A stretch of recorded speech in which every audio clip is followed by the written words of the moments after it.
ಇದೊಂದು ಯೋಗಿಗಳ ಗ್ರಾಮ ಅಂತ ತಮ್ಮನ್ನು ತಾವೇ ಕರ್ಕೊಂಡಿರುವಂತಹ ಒಂದು ಶಾಸನ ಸಿಕ್ಕಿದೆ. ಇಲ್ಲಿರೋರೆಲ್ಲರೂ ಕೂಡ ತಮ್ಮ ಪಂಚೇಂದ್ರಿಯಗಳನ್ನು ನಿಗ್ರಹ ಮಾಡಿಟ್ಕೊಂಡು, ಅಲ್ಲೇನಾಗುತ್ತೆ ಅಂದರೆ ಕದಂಬರ ಒಬ್ಬ ದುಷ್ಟ ಅಧಿಕಾರಿ ಇರ್ತಾನೊಬ್ಬ ಪೊಲೀಸ್ನವನು.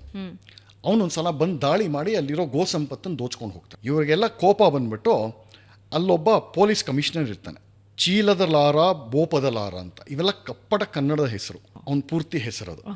ಅವನು ಭಾಳ ವೀರಾವೇಶದಿಂದ ಈ ದುಷ್ಟ ಅಧಿಕಾರಿ ಜೊತೆ ಹೋರಾಡಿ ಗೋ ಸಂಪತ್ತನ್ನು ವಾಪಸ್ ತೊಗೊಂಡು ಅವನನ್ನು ಓಡಿಸ್ತಾನೆ. ಬಟ್ ದುರ್ದೈವ ಆ ಕಾಳಗದಲ್ಲಿ ಅವನು ಪ್ರಾಣ ಕಳ್ಕೊಂಡ್ಬಿಡ್ತಾನೆ.